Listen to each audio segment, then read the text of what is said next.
감사합니다. 여러분이 지금까지 지내온 하나님 앞에 감사하고 주님 날아가는 그날 그 순간까지 늘 감사로 살아갈 수 있으시기를 주의 이름으로 축원합니다. 데살로니가전서 5장 18절에 보면 범사에 감사하라. 이것이 그리스도 예수 안에서 너희를 향하신 하나님의 뜻이니라 하는 말씀이 나옵니다. 그런데 그래서 범사에 감사하는 말씀이 나왔는데 이 범사라고 하는 말이 국어사전에 보면 모든 일, 평범한 일 이런 뜻이 되어집니다. 그러니까 내 인생에서 일어나는 모든 일들을 감사하는 거예요. 그리고 평범한 일, 아주 평범한 것까지도 감사라고 하는 그러한 말이 되어집니다. 그런데 히브리 말로 감사라고 하는 말이, 범사라고 하는 말은 파스라고 하는 말인데 어떠한 것이든지 하는 뜻이 있어요. 그러니까 어떠한 것이든지 감사라는 얘기고요. 그 다음에 각각의 세밀하게 하는 뜻이 있습니다.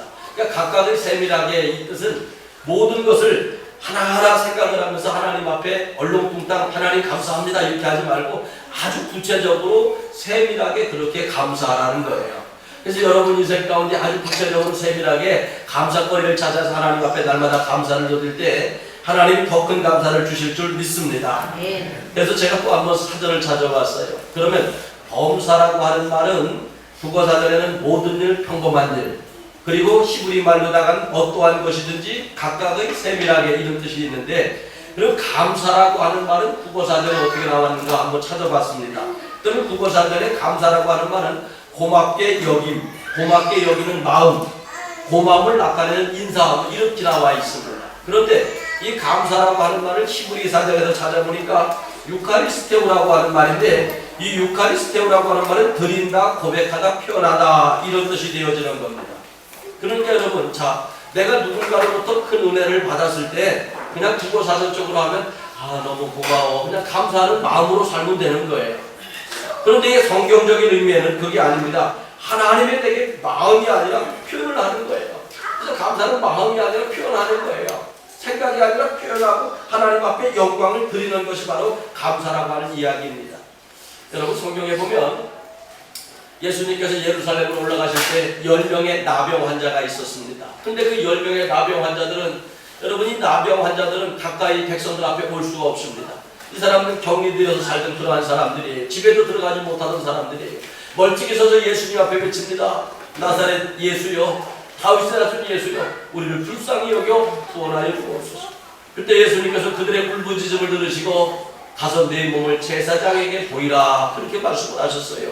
여러분 이 나병 환자들은 사람들을 접근하지 못합니다. 사람들 앞에 접근을 할 때 이 사람들이 이건 전염성이 강하기 때문에 돌을 던져서 죽여도 살인죄로 걸리지 않습니다. 그러다 보니까 사람들 앞에 가까이 나가지 못하는데 딱 이 사람들이 살 수 있는 비결은 제사장이 그의 몸을 확인을 하고 이 사람은 나병에서 완치가 되어졌습니다 하는 증명서를 써주면 이걸 가지고 마을에 들어가면 살 수가 있습니다.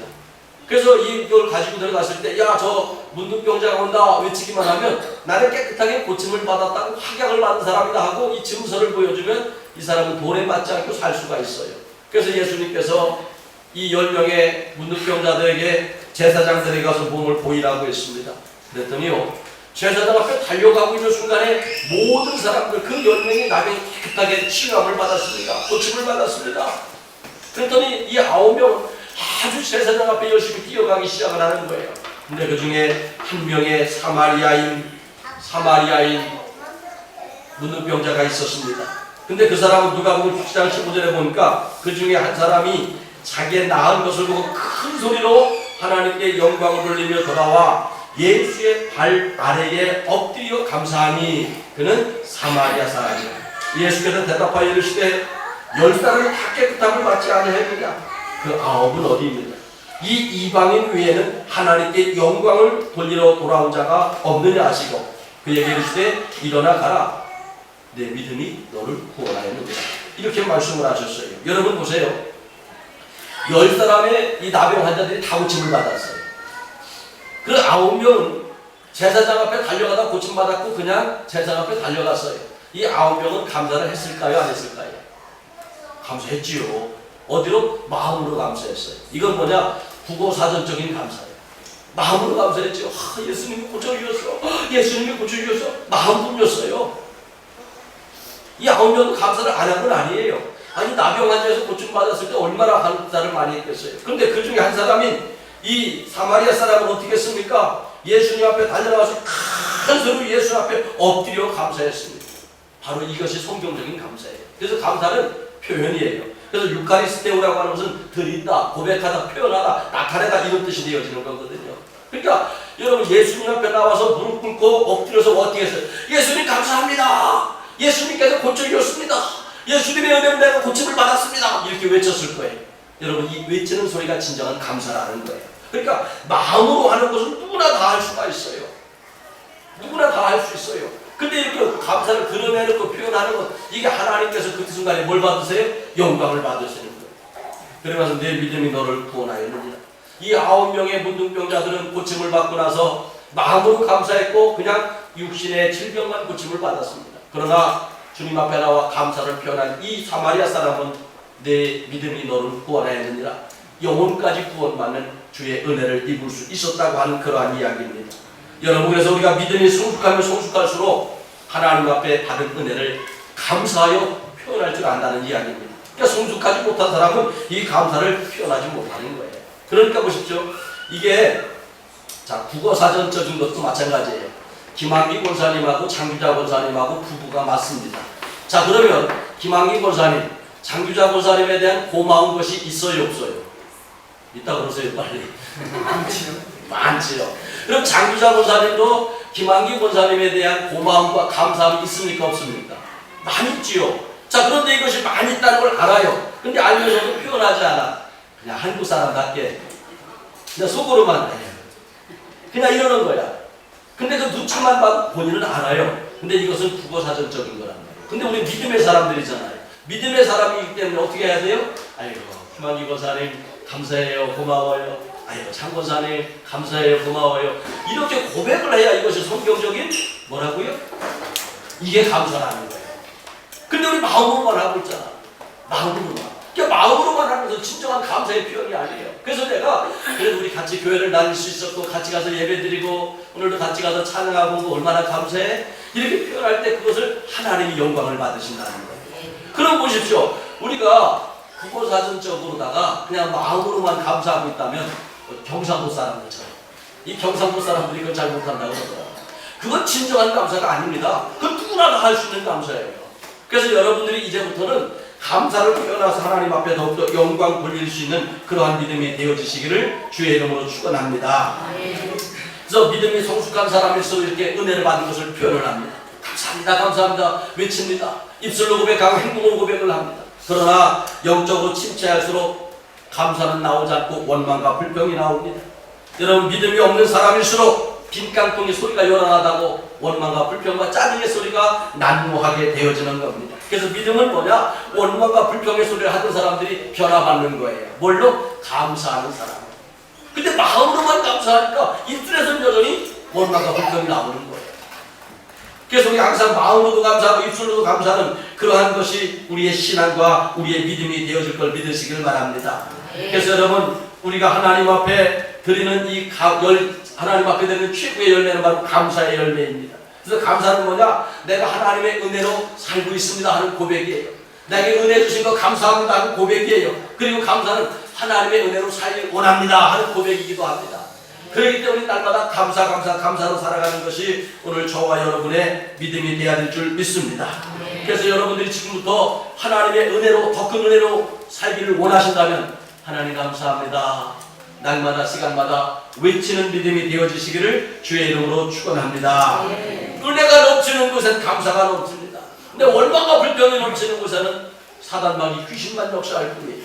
불안과 근심만 역사할 뿐입니다. 그래서 우리가 날마다 감사합니다. 그러니까 믿음이 좋은 사람, 믿음이 성숙한 사람, 이 사람은 어떤 사람이냐? 입술에 늘 감사가 있는 사람이에요. 행동에 감사가 있는 사람이에요. 그 사람은 믿음이 큰 사람이에요. 근데 신앙생활을 50년, 60년 평생을 했다고 할지라도 감사가 없는 사람은 그는 믿음이 있는 사람 아니에요. 그냥 교회 다니는 사람이에요. 왜? 열매 중에 최고의 열매는 감사의 열매이기 때문에 그래요. 그래서 주님께서 늘 감사하라. 너희를 향하신 하나님의 뜻은 바로 감사라는 거예요. 늘 감사하는 삶이 되어지시기를 주의 이름으로 축원합니다. 여기는 성경 본문에 보면 다윗이 이제 나이가 들어서 지나온 인생을 회고하면서 지은 글입니다. 자기가 한 발자국 한 발자국 인생을 살아온 것을 빌더라보니까 하나님 앞에 감사할 것밖에 없었어요. 근데 이 다윗은요, 정말로 많은 시간을 수없는 죽음의 위기와 고난과 환난을 얼마나 많이 겪었는지 모릅니다. 근데 그렇게 살았는데도 불구하고 자신의 삶을 뒤돌아보니까 하나님 앞에 감사합니다, 이것밖에 할 게 없는 것이 자기의 인생이었더라, 이렇게 고백을 하는 거예요. 그런데 그 인생을 어떻게 고백을 합니까? 자, 말씀을 보세요. 여기로 본문 8절에 보십시오. 나의 하나님이여, 내가 주의 뜻 행하기를 즐기오니 주의 법이 나의 심중에 있나이다 하였나이다. 9절, 내가 많은 회중 가운데서 의의 기쁜 소식을 전하였나이다. 여호와여, 내가 내 입술을 닫지 아니할 줄을 주께서 아시나이다. 내가 주의 공의를 내 심중에 숨기지 아니하고 주의 성실과 구원을 선포하였으며 내가 주의 인자와 진리를 많은 회중 가운데서 감추지 아니하였나이다. 이건 뭐냐? 하나님의 은혜 받은 것을 많은 회중 가운데서 감추지 아니하고 늘 입술 벌려 고백했다는 거예요. 여러분, 입으로 시인하여 구원을 이룬다고 했잖아요. 입으로 시인하여 하나님 앞에 영광 돌리는 거예요. 그러니까 다윗은 많은 회중 가운데 의의 기쁜 소식을 내가 전하였다, 내 입술을 닫지 않았다. 근데 우리들은요, 왜 은혜 받으면 입술을 다무는지 몰라. 힘든 일이 있고 어려운 일이 있으면 목사님 기도해 주세요, 기도해 주세요, 다 그러고들 입을 잘 열어요. 근데 자기가 이제 응답을 받았어, 해결이 됐어, 좋은 일이 생겼어, 잔치할 일이 생겼어, 그때는 입을 꾹 다물어. 가만히 생각해 보십시오. 아니, 좋은 일이 있으면 입을 더 열어야 될 거 아니에요. 하나님이 은혜 주셨습니다, 더 감사해야 될 거 아니에요. 근데 다윗과 우리의 차이점이 바로 이거예요. 다윗은요, 힘들고 어려운 일들이 얼마나 많이 있었는지 몰라요. 그런데도 불구하고 하나님 앞에 날마다 큰 소리로 많은 사람 앞에 외치면서 감사했다는 거예요. 여러분, 이것처럼 큰 소리로 외쳐 감사할 수 있는 그러한 믿음이 되어지시기를 주의 이름으로 축원합니다. 다윗이 어떤 삶 속에서 이렇게 감사를 했을까? 여기를 본문 2절에 보니까 그렇게 말씀을 합니다. 나를 기가 막힐 웅덩이와 수렁에서 끌어올리시고 내 발을 반석 위에 두사 내 걸음을 견고하게 하셨도다 하는 말씀이 나옵니다. 여러분, 여기 말씀에 보면 기가 막힐 웅덩이와 수렁에서 끌어올리셨다 하는 그러한 말씀이 나와요. 이게 기가 막히다. 그러니까 생각해도 상상이 안 될 정도로 기가 막힌 웅덩이와 수렁, 바로 인생의 나락으로 떨어졌다. 아무리 생각해봐도 내 인생이 이렇게 나락으로 떨어질 수가 없는데 너무 깊은 웅덩이에 빠져가지고 자기 혼자 도저히 나올 수 없는 그러한 상황이 됐다는 거예요. 그런데 누가? 하나님이 끌어올리셨다는 거예요. 하나님만이 끌어올리셨다는 얘기예요. 너무 절망적인 상황인데 하나님이 끌어올리셨다는 것을 고백을 하고 있습니다. 여러분, 그 뉴스에 요새 지난주에 그 송대관, 가수 송대관이에 대한 이야기가 나왔잖아요. 이 사람이 사기 혐의로다가 1심에서 징역 1년 2개월의 집행유예 2년의 실형을 선고를 받았습니다. 그랬더니 그때 얼마나 많은 사람들이 송대관을 비난하고 욕을 하고 방송에 전부 다 출연 정지를 당해서 나오지도 못해 그랬는지 몰라요. 2심에서 무죄 판결을 받았습니다. 그리고 나서 이번에 대법원에서 다시 무죄 판결로 확정이 되어졌습니다. 그러고 나니까 여러분 한번 보십시오. 빠져나올 수 없는 깊은 수렁에 빠진 거예요. 참 기가 막힌 수렁에 빠진 거예요. 생각을 해도 참 너무 황당한 수렁에 빠진 거예요. 그 일로 인해서 지금까지 모아놨던 모든 재산이 다 탕진이 되어졌고 자기 집까지도 경매로 넘어가가지고 그 70억이나 드린 집이 35억의 경매로 넘어갔다고 나오더라고요. 그러면서 지금 생활할 수가 없어가지고 월세집으로 월세방을 얻어서 생활을 하고 있는데 자기가 어려운 일을 당하니까 누가 내 지인인지 알겠더라. 그래서 하는 얘기가 그 송혜라고 하는 그 여세 드신 분 있잖아요. 그분이 찾아가서 말도 안 하고 눈치만 보였는데도 수천만 원을 도와줘가지고 자기가 이렇게 살 수가 있었다 하는 그런 이야기를 하는 것을 제가 TV에서 보았습니다. 여러분, 수렁에 빠졌을 때 정말 혼자 빠져나오는 거 불가능합니다. 사람들의 도움으로 빠져나오는 거 불가능합니다. 근데 여기서 그 기가 막힐 웅덩이와 수렁이라고 얘기했잖아. 이게 너무 상상도 안 되는 그런 기가 막힌 웅덩이와 수렁. 근데 누가? 주님이 건져주셨다는 거예요. 그럼 여러분 한번 생각해 보십시오. 여러분의 인생 가운데 정말로 생각하고 싶지도 않은 기가 막힐 웅덩이와 수렁이 있었습니까? 없었습니까? 상상하고 싶지도 않은 그 기가 막힐 웅덩이와 수렁이 있었습니까? 없었습니까? 그때마다 주님이 손에 밀어주셨잖아요. 어떤 사람은 사업적으로, 어떤 사람은 가정적으로, 어떤 사람은 이웃간에, 어떤 사람은 직장 문제로, 어떤 사람은 육신의 질병으로 기가 막힐 웅덩이와 수렁에 빠졌던 적이 있잖아요.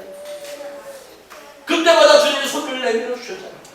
그런데 왜 우리는 감사를 못하고 있었습니까? 왜 다윗처럼 하나님이 나를 건져주셨습니다 외치고 있지 못하였습니까? 사랑하신 여러분, 이 수렁에 빠진 다윗은 하나님이 끌어올려 주셨다고 많은 회중들 앞에 선포하며 입술을 닫지 아니하고 감사를 고백을 했어요. 이게 오늘 저와 여러분의 믿음이 되어야 될 줄 믿습니다. 여기 오늘 본문 14절과 15절에 보면 그런 말씀이 나와요. 내 생명을 찾아 멸하러 하는 자는 다 수치와 낭패를 당하게 하시며 나의 해를 기뻐하는 자는 다 물러가 욕을 당하게 하소서. 나를 향하여 하하하하하 하며 조소하는 자들 자기를 수치로 말미암아 놀라게 하소서. 이게 무슨 얘기냐?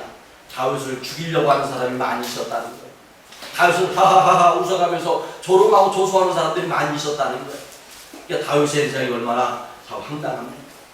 여러분 성경에서 보면 이 다윗이요, 정말로 나라와 민족을 해서 죽도록 전쟁을 하면서 충성을 하였는데 까닭없이 사울왕이 죽이려고 해서 10년 동안 도피 생활을 했습니다. 그러니까 도피 생활을 하는데 계속해서 사울왕이 수배령을 내리고 군사들을 동원하여 죽이려고 했습니다. 그래서 이 다윗은 한 군데 머무르지 못하고 10년 동안 여기저기 떠돌면서 도망자 생활을 해왔습니다. 그러다가 이제 사울이 죽고 나서 그가 남유다 왕국의 왕이 되어졌어요. 그랬더니 이 북이스라엘의 사울의 아들들이 왕이 되어져서 7년간의 또 전쟁을 합니다. 그 7년간의 전쟁을 통해서 하나의 통일된 이스라엘 민족을 다시 세웁니다. 이스라엘 나라를 세울 거예요. 그래서 이제 나라가 좀 평안해지고 좀 이제 나라가 든든히 서갈 때쯤에 우리아 안에 바세바와 간음 사건으로 인해서 하나님 앞에 얼마나 심한 책망을 받는지, 그로 인하여 그는 또 밤마다 눈물을 흑역을 덮치면서 괴로워할 수밖에 없었습니다. 그리고 나서 그걸 회개하고 나서 또 나라가 좀 평안해질만 하니까 정수리부터 머리끝까지 흠이 없이 완명무건했다고 하는 그 아들 압살롬이 반역을 일으킵니다. 아버지를 죽이고 자기가 나라의 왕이 되려고 그렇게 아버지를 죽이려고 합니다. 그러니까 이 다윗이 얼마나 다급한지 신발도 신지 못하고 맨발로다가 그 자갈길을 도망을 갑니다. 또 도망자의 신세가 되어졌어요.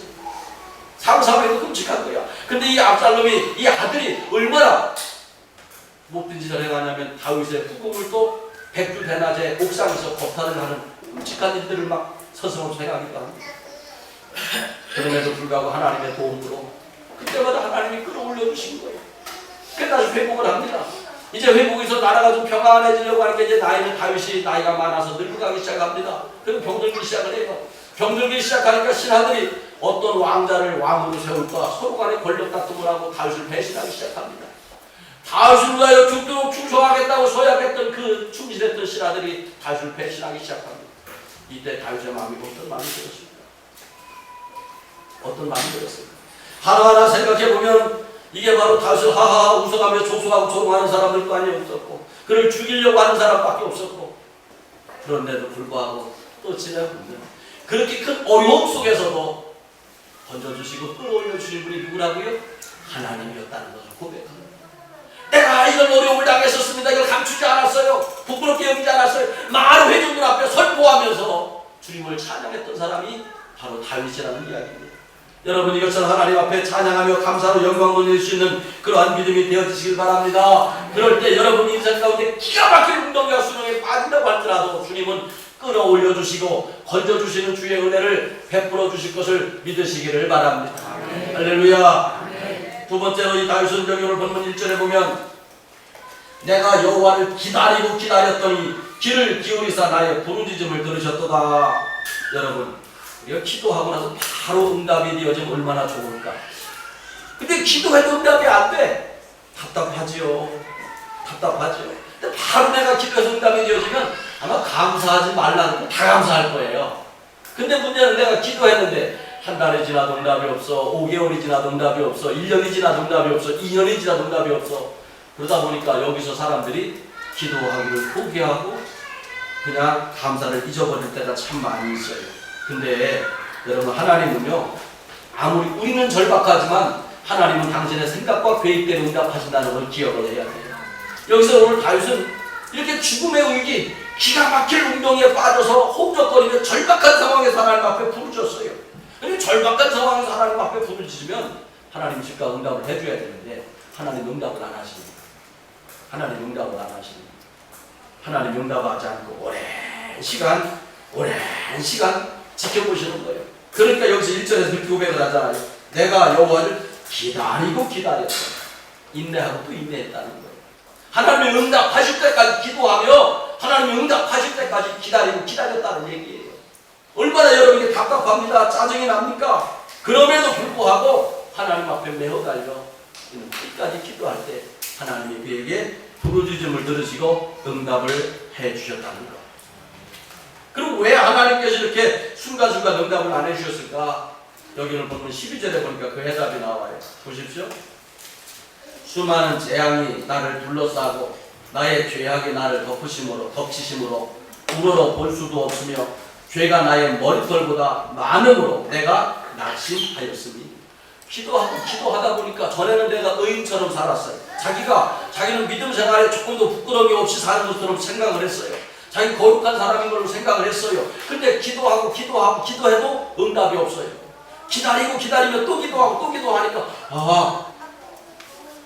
나의 죄악이 나를 덮치고 있고 내가 죄가 얼마나 큰지 하나님 앞에 아바아바지라 부를 자격도 없는 사람이었구나. 죄가 얼마나 많은지 나의 머리털보다도 내가 죄가 너무 많구나. 이걸 누가 깨달았다. 이걸 깨달으니까 뭐가 해결집니까? 내가 감히 하나님 앞에 도와달라고 기도도 못할 그러한 죄인인데 어떻게 하지? 낙심할 수밖에 없었어요. 낙담할 수밖에 없었어요. 그런데도 불구하고 그에게는 어떻게 했습니까? 그럼에도 불구하고 하나님 앞에 기다리며 기도했습니다. 하나님 잘못했습니다. 용서해 주세요. 그 환난 어려운 가운데 다시 하나님 앞에 회개하며 기도하였더니 하나님이 어떻게 했다고요? 응답하셨다는 이야기. 응답하셨다는 얘기. 여러분 이처럼 하나님은요 우리가 기도했다고 해서 금방 응답하시는 하나님이 아니에요. 하나님과의 온전한 관계가 형성이 되어지는 순간에 응답을 하시는 하나님이에요. 자 보세요. 우리는 하나님과 즉각 축복해 주기를 원하시는데 하나님은요 어느 정도 그 축복 받을 만한 믿음이 되어져야 그때 하나님이 축복을 하십니다. 보십시오. 요즘에 초등학생들을 보면은요 겁시나요. 왜냐하면 체격들이 얼마나 큰지 얘가 초등학생인지 고등학생인지 대학생인지 청년인지 구분이 안 될 정도로 그렇게 체격이 큰 아이들이 많아요. 그런데 그 아이들이 이제 체격이 크다고 해서 여러분 그의 생각과 마음과 그 하는 행동까지 큽니까? 체격은 크지만 그의 생각과 마음은요 얼마나 어린아이 수준을 벗어나지 못하는 거예요. 근데 체격이 크다고 해서 그에게 맞는 옷을 입혀주겠지만 어른들에게 하는 모든 것을 다 준다면 이 아이가 그대로 할 수 있습니까? 도저히 그대로 살 수가 없는 거예요. 그래서 하나님께서는 그의 체격도 크게 하시고 마음도 크게 하시고 정신도 크게 하시고 생각도 크게 하시고 그리고 나서 거기에 대한 합당한 축복을 주님이 주시는 것을 알 수가 있어요. 그게 다윗이 바로 그걸 깨달은 거야. 하나님 앞에 이렇게 깊은 기가 막힐 운동이나 수렁에 빠져서 품졌더니 하나님 응답을 안 하신 이유는 내 믿음을 성장시키면서 하나하나 기다리고 인내하게 하면서 하나님이 응답을 해주셨다는 거예요. 그래서 여러분 하나님이 지금 응답하지 않으셨다고 할지라도요 낙심하지 마십시오. 하나님은 여러분의 한 모든 기도를 다 듣고 계시다는 것을 기억하시길 바랍니다.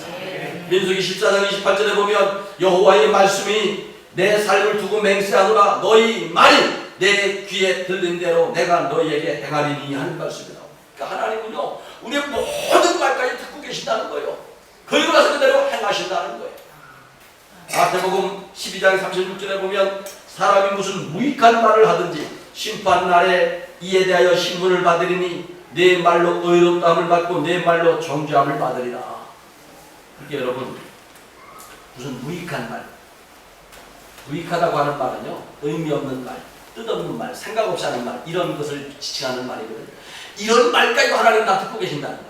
하나님 다 듣고 그 말로 인하여 누구는 의롭다함을 받는다는 얘기는 하나님이 칭찬도 하시고 응답도 해주시고 축복도 해주신다는 거예요. 근데 내가 이렇게 함부로 말하고 다니는 것은 하나님이 반드시 신문하여 그를 책망하시고 심판도 하신다는 거예요. 그러니까 여러분 우리가 성전에 와서 두 손 모으고 하는 기도만 기도가 아니라 하루 24시간 내 입에서 나오는 모든 말들이 기도예요. 그러니까 여러분들이 입술 벌려 말할 때마다 원망과 불평과 짜증의 말을 하지 말고 하나님 앞에 감사의 말을 하며 24시간 감사의 말을 하며 살아갈 때 하나님 얼마나 기뻐 받으시겠어요. 교회 안에서만 감사가 아니라 날마다 감사, 시간마다 감사, 그 감사하는 삶이 되어지시기를 주의 이름으로 축원합니다. 할렐루야. 그래서요, 우리 성경 한 번만 찾아보세요. 말라기 3장, 구약 성경입니다. 말라기 3장.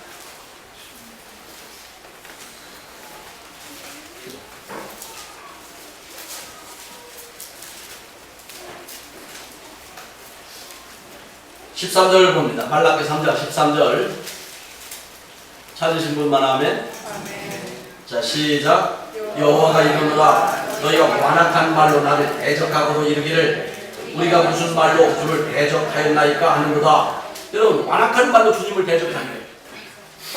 기도하지 않는 말, 원망하고 불평하는 말을 이야기하는 겁니다. 또요, 한 절 더 보세요. 말라기 2장 17절을 봅니다. 말라기 2장 17절 같이 읽습니다. 너희가 말로 여호와를 괴롭게 하고도 이르기를 우리가 어떻게 여호와를 괴롭혀 드렸나이까 하는도다. 이는 너희가 말하기를 너희보다는 악을 행하는 자들 여호와의 눈에 좋게 보이며 그에게 기쁨이 된다 하며 또 말하기를 정의의 하나님이 어디 계시냐 함이니라. 그러니까 말로써 하나님을 대적하고 말로써 하나님을 괴롭게 하는 거예요. 그래서 하나님 우리의 마음이 다 듣고 계신다는 거예요. 자, 그런데 다시 한번 봅니다. 말라기 3장 16절을 봅니다. 말라기 3장 16절. 그때에 여호와를 경외하는 자들이 피차에 말하매, 그러니까 서로 대화하는 것을 이야기하는 거예요. 피차에 말하매 여호와께서 그것을 분명히 하시고 이루시고. 그렇게 여러분, 이 피차에 말한다는 것은 사람과 사람과의 대화도 이야기하지만 하나님과 나 사이의 대화, 바로 기도도 이야기한다는 거예요. 그 피차에 들으시고 그 다음에 여호와를 경외하는 자와 그 이름을 존중히 여기는 자를 위하여 여호와 앞에 있는 기념책에 기록하셨는데, 여러분 말하는 것을 하나님 다 들으시고요 기록해 놓으신대요. 그러니까 하루 24시간 원망과 불평과 짜증의 말, 미움의 말을 하지 마시고 감사의 말을 하며 살아가는 저와 여러분이 되어지시기를 바랍니다. 그러니까 기도라는 게 바로 그거예요. 응답이 안 된다고 해서 원망하지 말라는 말이에요.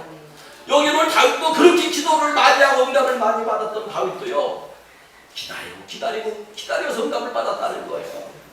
그래서 여러분, 이 기도라고 하는 것은 즉각적 응답이 되어지는 것도 있지만 이렇게 기다려서 받는 응답이요 얼마나 더 감사한지 몰라요. 제가 그런 적이 있습니다. 신학교 2학년 때 내가 기억을 하는데, 이제 저도 이제 좀 늦게 신학교를 가다 보니까 나이 먹은 사람들끼리 늘 어울려서 같이 이렇게 생활을 많이 했는데, 그때 같은 신학교 동기 중에 하나가 결혼을 했습니다. 그리고 나서 제주도로다가 신혼여행을 갔다 왔어요. 신혼여행 갔다 와가지고 제주도가 얼마나 좋다더라, 이것을 얼마나 자랑을 하는지.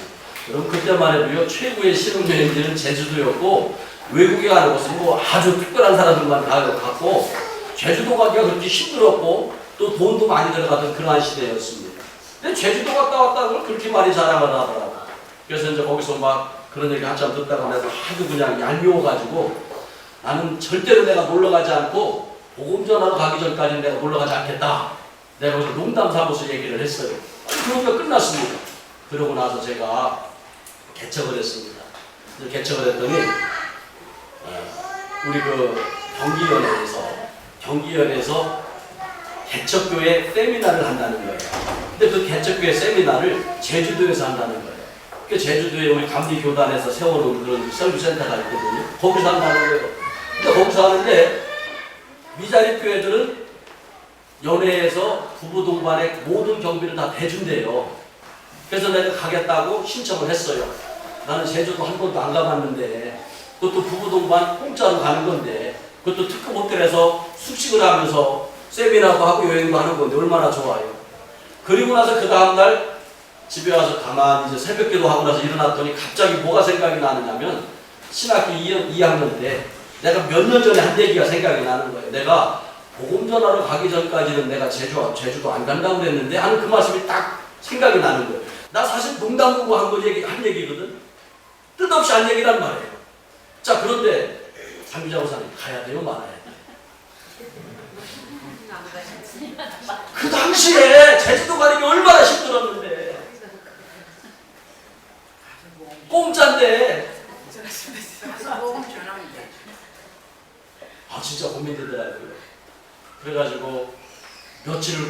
갔다가 그랬더니 이제 사모님은 부부 동반 우리 제주도 이제 공짜로 가게 생겼다고 얼마나 설레어가지고 막 준비하고 막 그러는데 그래서 내가 그 얘기를 했어요.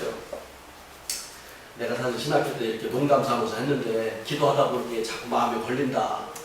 그랬더니 쓸데없는 얘기 왜 했느냐고 나한테 막 핀잔을 막 줘가면서 그게 마음에 걸리면 가지 말아야지 왜 가느냐고. 그래서 안 갔습니다. 그러고 나가지고 그 다음에인가요? 우리 지방에서 1년에 한 번씩 또 이제 지방 목사님들이 또 여행 가고 그러시잖아요. 요번에 제주도로 간다는 거예요. 근데 또 미자리 교회는 부부동반 전에 무료로다가 공짜로다가 또 여행을 시켜준다는 거예요. 그래서 처음에는 생각 없이 또 가겠다고 내가 또 신청을 했어요. 그러고 나서 그 다음날 새벽 기도를 했더니 이 생각이 또 나는 거예요. 나 이거 솔직히 무릎 꿇고 기도한 것도 아니거든. 그냥 친구들하고 대화하다가 농담 삼아서 한 얘기였어요. 그래 또 우리 지방에서 제주도 간다고 사모님한테 또 얘기를 하는 거예요. 그랬더니 요번에는 가자고 막 그렇게 얘기를 했는데 새벽 기도 하다가 또 그 생각이 나니까 내가 농담 삼아서 한 얘기인데도 결국에는 포기를 했어요. 그래서 그러고 나서 사모님한테 바가지도 많이 들켰어. 근데 그래도 감사한 게 당신의 마음이 걸리면 그 뭐로 가냐. 마음에 걸리는데 하나님이 기뻐하지 않는 일을 하지 말자. 또 나를 위로해 주더라고요. 그래서 안 갔어요. 그러다가 이제 제가 계속 이제 부흥사로 활동을 할 때 제주도에 있는 큰 교회에서 부흥회를 해달라고 초청이 왔습니다. 야, 내가 그때까지 외국에도 여러 군데 내가 집회를 다녔는데 제주도에서 부흥회를 해달라고 하니까 얼마나 좋은지. 요번에는 복음을 전하러 가는 거잖아요. 막 내가 진짜 막 얼마나 막 설레는지 제주도 가기 한 달 전부터 잠을 못 잤던 것 같아요. 왜? 다른 것보다도 내가 농담 삼아서 한 그 약속, 그것도 약속이잖아요. 내가 그 말을 지켰다는 게 너무 감사하고 또 하나님은 내 기도를 들으시고 복음 전할 수 있는 길을 열어주셨다는 게 감사하고 할렐루야. 그것도요 내 돈 들여서 가는 게 아니라 그 교회에서 나한테 비행기표를 보내서 가는 거니까 얼마나 또 감사해. 그래서 내가 제주도에 딱 내리자마자 왜 그런 거 있잖아. 유명한 사람들 오면은 뭐 공항에 내려가지고 땅에 엎드려가지고 땅에다 키스하고 막 그러잖아요. 나 그거 하고 싶더라. 너무 좋아가지고 내 뜻이 이루어졌다는 거야. 내가 말한 거 하나님이 들으시고 이루어진다는 게 얼마나 감사한지. 근데 딱 내리자마자 봐서 그 당시에는 내가 국일보나 이런 데 막 하도 그냥 신문에도 많이 나오고 막 그렇게 했으니까 대본에 나를 알아보더라고요. 그래서 목사님하고 부르더라고요. 그래서 내가 지금까지 아쉬운 것이 공항에 엎드려서 그 제주도 공항에다가 키스를 못하는 게 좀 아쉬워. 그러고서는 이제 제주도에 처음으로 가게 돼서 말씀을 전했어요. 그래서 내가 첫 시간에 그 설교를 했어. 나 제주도 처음 와봤다. 내가 몇 년 전에 친구들하고 농담 삼아서 나 복음 전하러 가기 전까지는 제주도 안 가겠다고 한 것도 하나님이 들으셨고 그것이 난 내 기도라고 생각을 했기 때문에 그 약속을 지키려고 나는 참고 인내하고 올 기회도 있었음에도 불구하고 안 왔다. 내가 설교를 그렇게 했어요. 그래서 그 설교를 그렇게 설교를 했죠. 그래서 나는 제주도 온 게 너무 감사하다. 요번에 온 것은 내 자위대로 내 눈대로서 온 것이 아니라 정말로 하나님의 뜻대로 난 응답으로 왔다. 그러면서 내가 이제 설교를 했어요. 그랬더니 이제 그 다음날 점심을 먹는데 뭐 교회가 이제 있다 보니까 그 장로님들 여러분하고 또 이제 여자 권사님들하고 같이 가서 식사를 하는데 내 앞에 머리가 하얀 권사님이 그 얘기를 하시는 거예요. 강사 목사님, 제주도 여러 번 오셨었지요? 그러더라고. 어젯밤에 뭐라고 얘기했는데요? 그 약속 지키더라고. 한 번도 못 왔다고. 그렇게 열변을 토했는데도 불구하고 제주도 여러 번 오셨었지요? 그 얘기를 하는 거예요. 그래서 내가 그냥 뻥쳐가지고 아무 얘기도 못했어요. 그랬더니 가운데 앉은 권사님이 또 한마디 하는 거예요. 강사 목사님, 어저께요 말씀을 그렇게 하셔도 제주도 몇 번 왔다 가셨죠? 그러는 거야. 또. 이 얘기는 뭐예요? 강사가 강다상에서 지금 거짓말했다는 얘기지. 그러니까 내가 어떻게 말을 못하겠어요. 막 화가 막 나는 거야. 근데 그 옆에 하는 권사님이 또 그런 얘기 하시더라고요. 아니 어제 강사 목사님이 내가 입에서 그냥 말한 것까지도 농담한 것까지도 하나님이 다 들으신다고 생각을 했기 때문에 하나님이 복음 전하러 가기 전까지는 안 가겠다고 그 마음을 먹고 안 오셨다가 이번에 처음 오셨다고 말씀하셨잖아. 그럼 그 말씀을 믿어야지 그러시는 거야. 야, 충격받았어. 그런 권사님만 있으면 진짜 목회할 만한 날 거다. 그때 내가 깨달은 것이 교회는 항상 세 가지더라. 첫째, 휴가라고 말씀을 전해도 졸았는지 딴 생각을 했는지 뭐 했는지 엉뚱한 얘기하는 권사님. 제주도 여러 번 오셨죠 하는 그거죠. 두 번째, 말씀은 그렇게 하셔도 제주도 몇 번 오셨다 가셨죠? 목사의 말을 반만 믿고 반을 안 믿는 사람들. 이런 사람들이 교회 얼마나 많이 있는지 몰라요. 그러다 보니까 교회가 신뢰가 깨지는 거예요. 근데 그 세 번째 권사님, 복음 전하러 오기 전까지는 제주도 안 오셨다고 말씀하셔서 요번에 처음 오셨다고 하잖아. 그 말씀을 믿어야지. 진짜 그런 권사님만 있으면 목회할 만날 것 같아요. 근데 이게 오늘 교인들의 모습인 것 같아요. 이렇게까지 목사가 설교해도요, 그 첫 번째 말한 권사님, 두 번째 말한 권사님 같은 그런 분들이 이 자리에 있을 것 같아. 아니, 그건 아멘이 아니요. 회개해야 돼요, 회개해야 돼요. 자, 첫 번째 권사님은요, 돌았다는 얘기예요. 딴 생각하고 있다는 얘기요. 예배 시간에 엉뚱하게.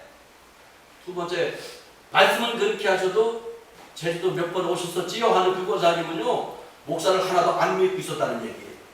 그 세 번째 권사님처럼 말씀하셨으면 믿어야지. 할렐루야.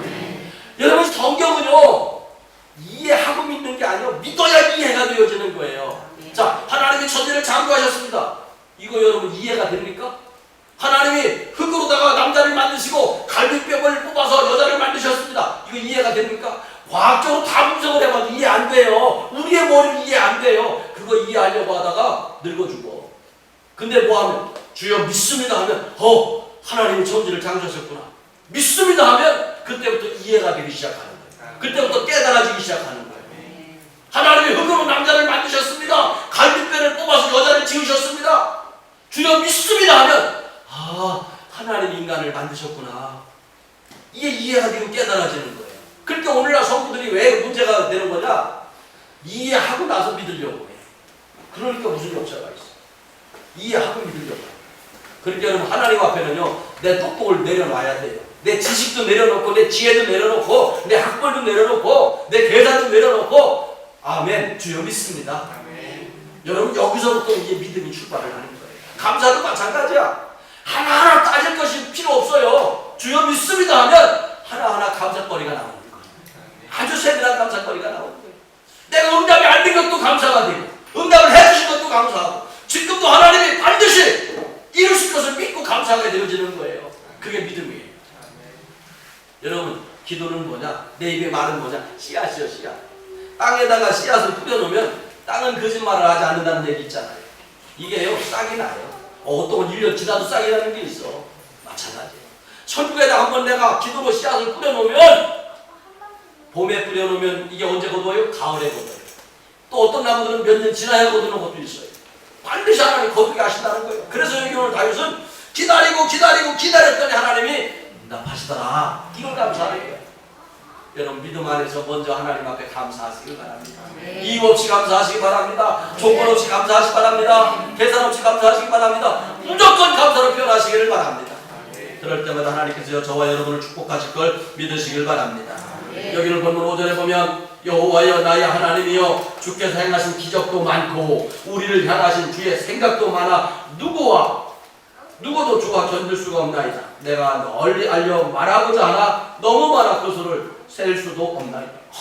다윗은 지금까지 보내주신 걸 하나하나 생각하는데 너무 많아가지고 셀 수도 없고 입을 벌려 말을 하려고 해도 너무 많아서 다 말할 수 없다는 거예요.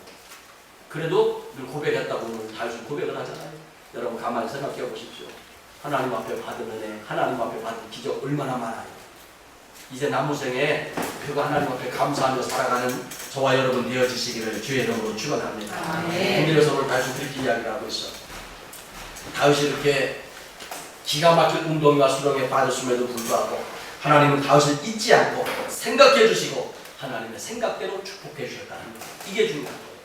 여러분, 내 생각대로 축복받는다고 한다면 우리 인간의 생각이 보통 하는 거 있잖아요. 돈 잘 벌고 건강하고 가족 간에 행복하고 자녀들 잘 되고 내 사업도 잘 되고 내가 직장생활도 승부하고 이게 내 생각의 축복이야. 근데 여러분, 하나님은 내 생각대로 축복하는 것이 아니라 하나님의 생각대로 축복하셨다. 이게 다윗이 이제 나이가 하나 늙어가지고 생각을 해보니까 그때 나는 이렇게 기도했는데 하나님 이렇게 응답 안 하시고 하나님의 생각대로 하나님의 섭리대로 응답을 하시고 나를 축복하셨다. 이걸 고백하는 거예요. 그렇게 여러분 지금 여러분이 생각대로 기도한 것이 응답이 안 돼도 감사를 해야 되고 말아야 돼요.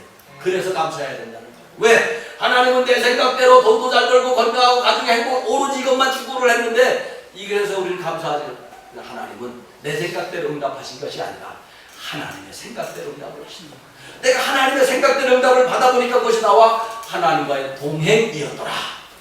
하나님은요 내 생각대로 축복 주시길 원하시는 분이 아니라 하나님 오늘도 믿음으로 동행하기를 원하시는 거예요. 믿음으로 함께하기를 원하시는 거예요. 그러면 하나님 앞에 내 생각 내려놓으시고요 하나님의 뜻대로 나를 축복하시옵소서.